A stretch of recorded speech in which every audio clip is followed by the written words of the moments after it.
काँग्रेसचे माजी आमदार कैलास गोरंट्याल यांनी अखेर भाजपात प्रवेश केलेला आहे आणि प्रवेश केल्यानंतरच त्यांनी जालना महानगरपालिकेवरती भाजपचाच पहिला महापौर बसेल असा निर्धार केलेला आहे। शिवाय विद्यमान आमदार अर्जुन खोतकर यांच्यावर देखील वेगवेगळे गंभीर त्यांनी आरोप केले आहेत। याच संदर्भात बातचीत करण्यासाठी माझ्यासोबत स्वतः शिवसेना आमदार अर्जुन खोतकर साहेब आहेत। भाऊ, स्वागत आहे तुमचं। काल कैलास गोरंट्याल यांनी भाजपात पक्षप्रवेश केला आणि त्यांनी असा निर्धार केला की जालना महानगरपालिकेवर पहिलाच महापौर भाजपचा बसेल।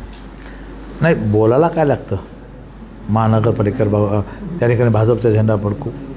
इथं स्थानिक आमदार मी आहे, काम मी करतो, लोकांचा विश्वास माझ्यावरती आहे आणि पूर्णपणे लोकांनी बनवलेलं आहे की ही महानगरपालिका शिवसेनेच्या ताब्यात या ठिकाणी द्यायची, अशा प्रकारचं लोकांनी ठरवलेलं आहे। त्यामुळे शिवसेनेचा भगवा ध्वज महानगरपालिकेवर फडकणारच आहेत। राहिली गोष्ट कैलास गोरंट्यालची, या शहरातल्या लोकांना माहिती आहे अत्यंत वाचाळ, अत्यंत पोरकट अशा स्वभावाचा हा माणूस आहे।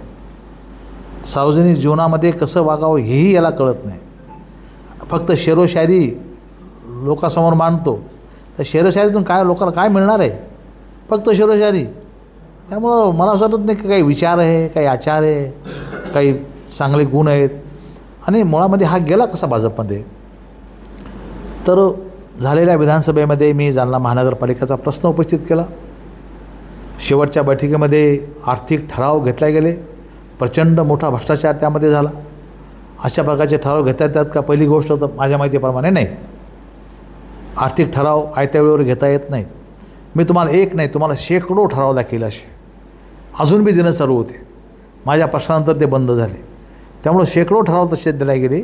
आता त्यांचा पाय खोलात बुडालेला आहे, त्यामुळं त्यांच्यावर गंभीर स्वरूपाची कारवाई होणारच आहे आणि त्यामुळं मला असं वाटतं की त्या भीतीला आसरा शोधण्यासाठी हा माणूस भारतीय जनता पक्षामध्ये गेलेला आहे। कुठेतरी भ्रष्टाचाराचा कदाचित भारतीय जनता पक्षाला यांनी केलेले कारनामे माहीत नसतील, म्हणून भारतीय जनता पक्षाच्या शीर्ष नेत्यांनी यांना प्रवेश दिलेला आहे। ज्या दिवशी याचे कारनामे भाजपच्या समोर येतील त्या दिवशी हकालपट्टी निश्चितपणे होणार आहे।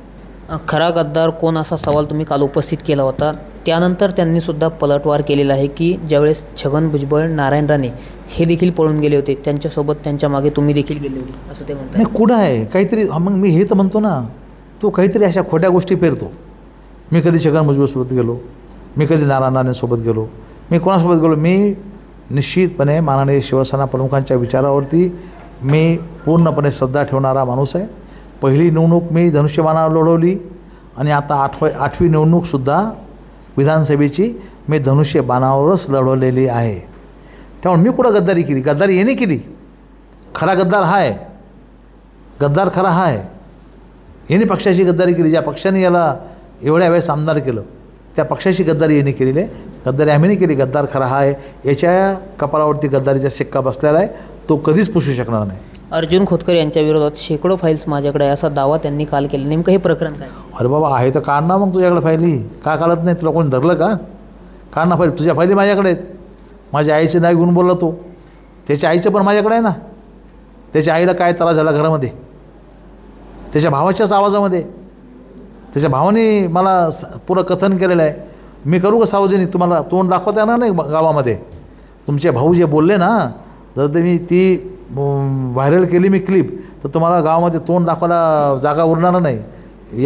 या स्तराला जायचं असेल तर माझी तयारी, जाऊ आपण त्या स्तराला। म्हणजे माझ्या कुटुंबापर्यंत गेले म्हणून सुरुवात केली असं त्यांचं म्हणणं आहे। हो, कुटुंब म्हणजे काय?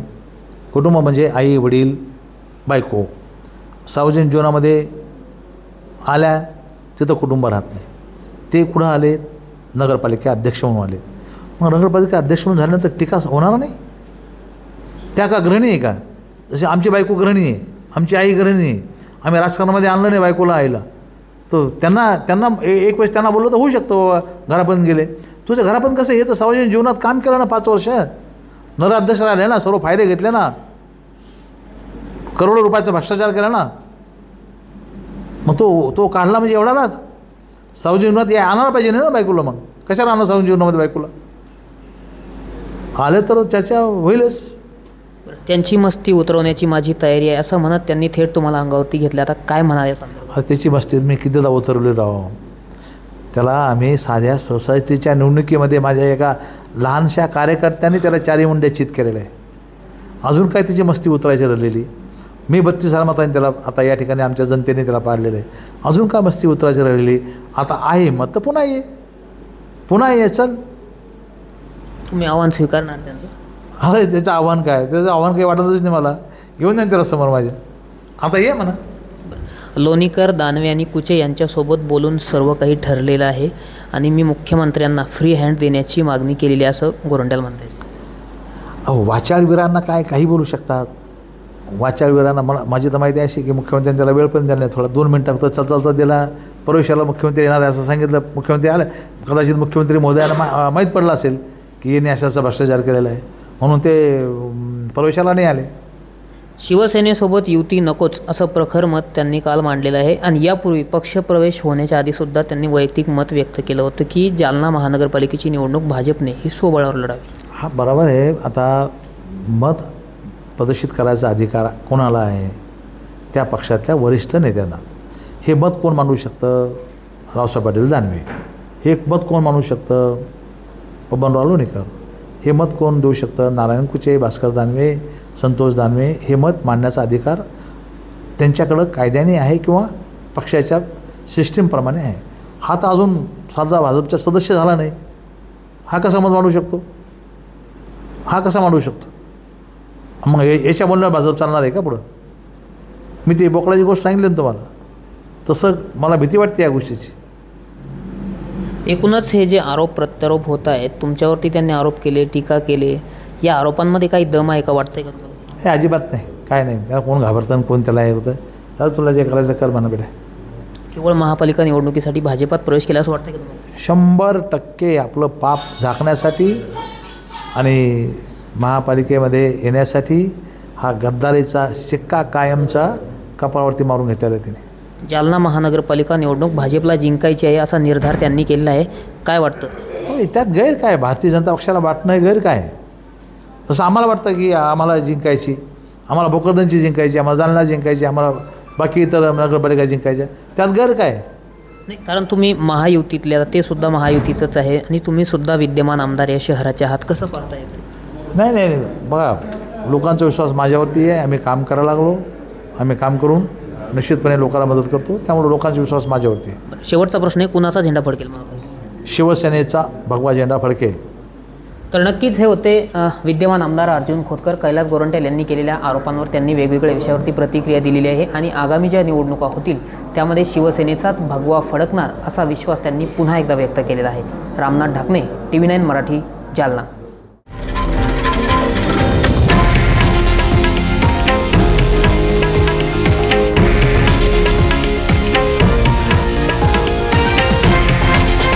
हे आहे देशातील नंबर 1 न्यूज नेटवर्क आणि आपण पाहत आहात TV9 मराठी, एकमेव.